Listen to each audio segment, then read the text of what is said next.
Hey everyone, कैसे हैं आप सब। आई होप आप सभी लोग बहुत अच्छे होंगे और आपकी पढ़ाई भी बहुत अच्छी चल रही होगी। सो लास्ट क्लास में हमने पॉइंट नंबर 8 तक बात कर ली थी। अब हम पॉइंट नंबर 9 के बारे में बात करेंगे, या फिर जिसे हम रूल नंबर 9 भी बोल सकते हैं। कंडेंसेशन के इसके पहले के 2 पार्ट डाल दिए गए हैं। अगर आपने उन्हें नहीं देखा है तो पहले उन्हें देख लीजिए और आप तब इस क्लास को देखिए, या फिर आप इसी क्लास को देख सकते हैं। इस क्लास को देखने के बाद आप उन 2 पार्ट्स को देख लीजिएगा। ऑलराइट, सो रूल नंबर 9 या फिर पॉइंट नंबर 9 हमसे कहता है कि 2 वर्ड होते हैं, एक होता है until एंड एक होता है unless। दोनों ही जो वर्ड हैं, दोनों का ही मीनिंग होता है जब तक कि नहीं, या फिर तब तक कि नहीं। लेकिन दोनों का ही यूज, पहली बात ये दोनों हमारे कंजंक्शन है। दूसरी चीज, इन दोनों का मीनिंग भी सेम ही होता है और इनका मीनिंग होता है जब तक कि नहीं या तब तक कि नहीं। जब हमें ऐसा बोलना हो उस टाइम पर हम until या फिर unless का यूज करते हैं। अब यहाँ पर एक चीज ध्यान में रखने लायक ये है, वो ये है कि जब भी हम टाइम की बात करते हैं तो वहां पर until का हम यूज करते हैं, और जब भी हम किसी रीजन की बात करते हैं, जब भी हम किसी कंडीशन की बात करते हैं,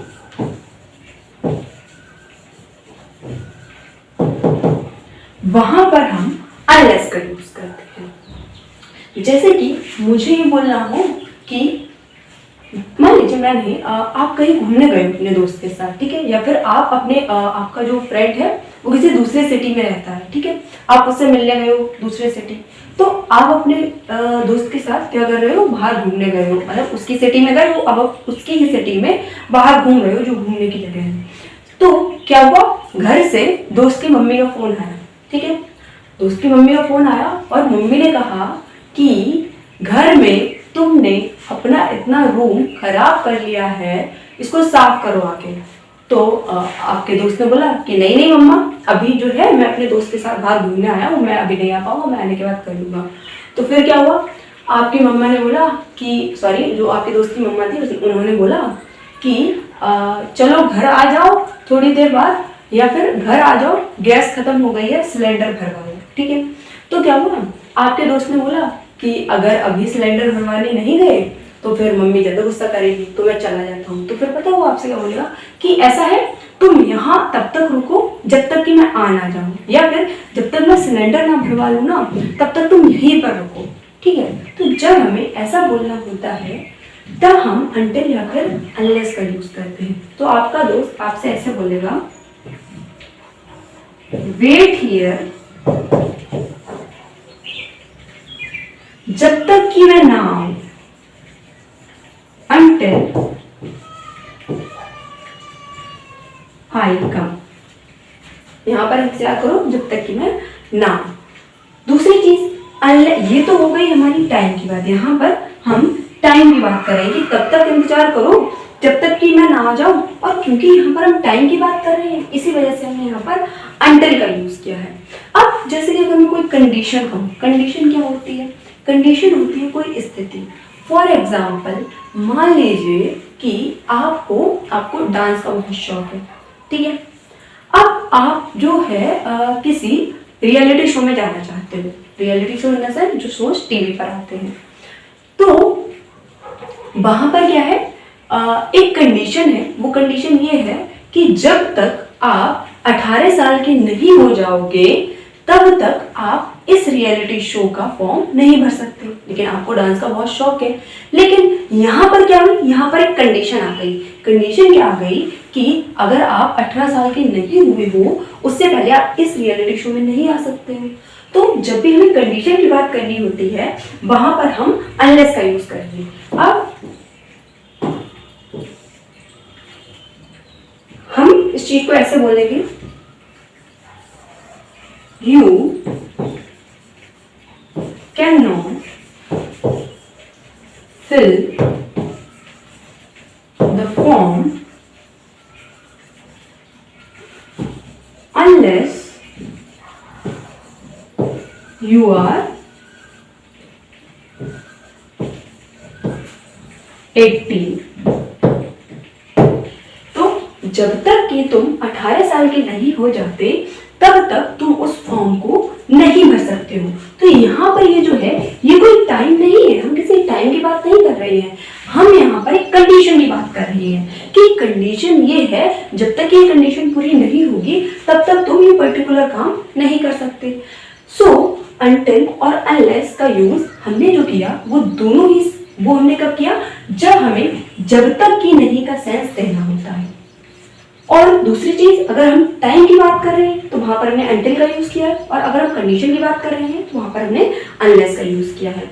यहाँ पर एक और बात हमें ध्यान में रखनी है, वो ध्यान में ये रखनी है कि जिस पार्ट में अनटिल या फिर अनलेस का यूज हुआ है उस पार्ट में आप कभी भी किसी नेगेटिव वर्ड का यूज नहीं कर सकते। Negative word in the sense no, never या फिर नॉट। क्यों नहीं कर सकते? क्योंकि अनटिल और अनलेस जो है वो पहले से ही हमें नेगेटिव सेंस दे रहे हैं, जब तक कि नहीं, जब तब तक कि नहीं। तो क्योंकि हमें पहले से ही नेगेटिव सेंस दे रहे हैं, इसी वजह से हम जिस पार्ट में अनटिल या फिर अनलेस का यूज हुआ है उस पार्ट में हम किसी भी नेगेटिव वर्ड का यूज नहीं करते हैं। अब कभी कभी क्या होता है, हमें ये पता होता है कि अनटिल और अनलेस होगा तो सेंटेंस में नेगेटिव वर्ड नहीं आएगा, लेकिन इस सेंटेंस में तो आया है। तो यही पर ही आपको क्लैरिटी रखनी है। क्लैरिटी ये रखनी है, जरूरी नहीं अनटिल और अनलेस जिस सेंटेंस में आए वो सेंटेंस नेगेटिव नहीं हो सकता।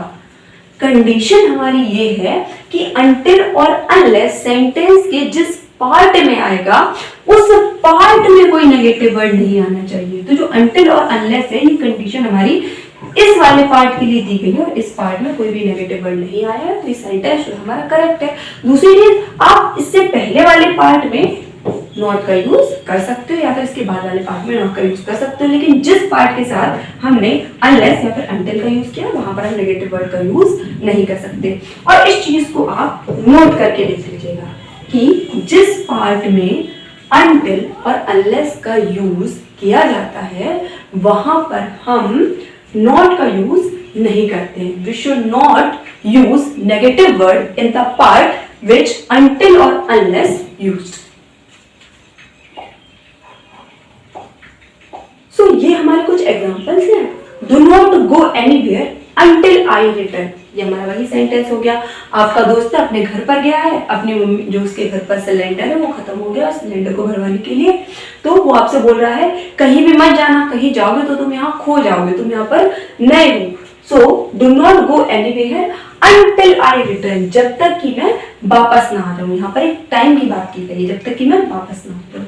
Next sentence is you will not pass the exam unless you work hard, तुम एग्जाम को पास नहीं कर पाओगे जब तक कि तुम क्या नहीं करोगे, वर्क हार्ड, कठिन परिश्रम नहीं करोगे। तो यहाँ पर एक कंडीशन है कि जब तक तुम कठिन परिश्रम नहीं करोगे तब तक तुम एग्जाम में पास नहीं हो पाओगे। तो यहाँ पर इसीलिए हमने अनलेस का यूज किया है। और आप देख सकते हैं दोनों ही सेंटेंस जो है नेगेटिव है, बट जिस पार्ट सेंटेंस के जिस पार्ट में अनलेस या फिर अनटिल का यूज हुआ है वो पार्ट हमारा कैसा है, वो पार्ट हमारा पॉजिटिव है। इस चीज को हमेशा याद रखिएगा कि अनटिल और अनलेस का यूज सेंटेंस के जिस पार्ट में होता है वो पार्ट हमारा हमेशा पॉजिटिव रहता है। क्यों रहता है, इसके पीछे कारण क्या है, क्योंकि जो अनटिल और अनलेस है पहले से ही हमें नेगेटिव सेंस दे रहे होते हैं, that's why. So that was the rule number 9. Now we are talking about rule number 10 or point number 10.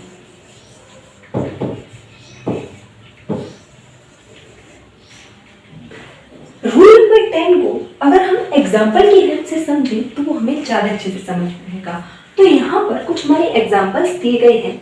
If you pass this exam then I will buy you a bike. As she was not well so she did not go to college. First sentence का जो sense है वो ये है, अगर तुम exam पास कर लेते हो तो मैं तुम्हें एक बाइक दिलाऊंगी, क्योंकि वो बीमार है या फिर वो अच्छा फील नहीं कर रही है, इसीलिए वह आज कॉलेज नहीं गई। इन दोनों ही सेंटेंसेस में हमें ये पहले पता करना है कि जो सेंटेंस है हमारी सही है या फिर गलत है। तो पहली चीज, ये दोनों सेंटेंस जो है वो एक रीजन डिनोटिंग वर्ड से स्टार्ट हो रहे हैं। रीजन डिनोटिंग वर्ड का मतलब समझते हो क्या होता है? रीजन डिनोटिंग वर्ड का मतलब होता है जो हमें रीजन के बारे में बताए। जैसे कि इफ है, इफ का मतलब होता है यदि। जो एज है, एज का मतलब होता है क्योंकि। सो रूल है हमसे ये कहता है, अगर सेंटेंस की स्टार्टिंग में रीजन डिनोटिंग वर्ड हो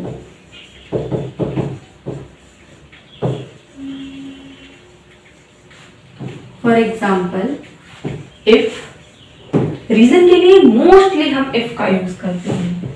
एज, सिंस, सिंस का यूज हम प्रेजेंट परफेक्ट कॉन्टिन्यूअस टेंस में करते हैं, पास्ट परफेक्ट कॉन्टिन्यूअस टेंस में करते हैं, है ना। लेकिन सिंस का यूज हम सेंटेंस के स्टार्टिंग में की, यदि के भी सेंस में करते हैं।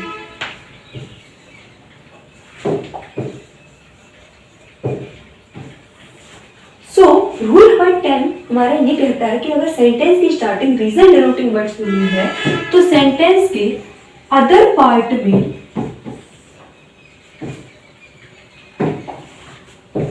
सो that is why, therefore, then,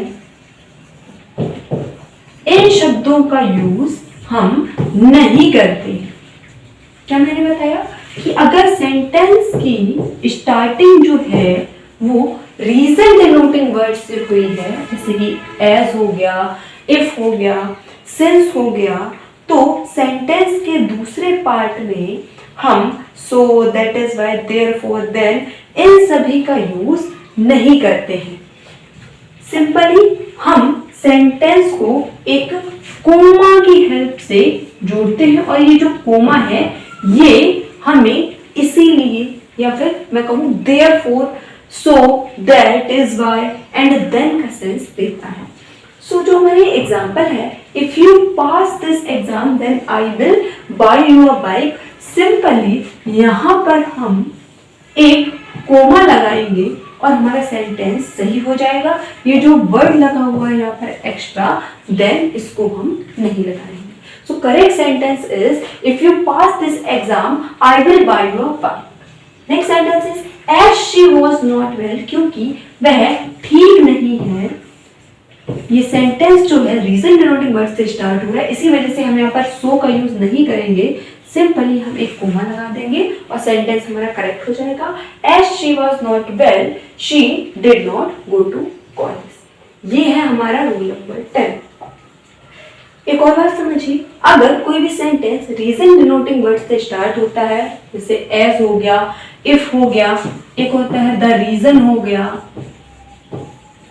तो हम इसके आगे वाला जो पार्ट हुआ या फिर इसका अदर पार्ट होगा, वहां पर so, that is why, therefore, then का यूज नहीं करते हैं। सिंपली हम एक कोमा लगाते हैं और कोमा लगाकर हम सेंटेंस को कंप्लीट करते हैं।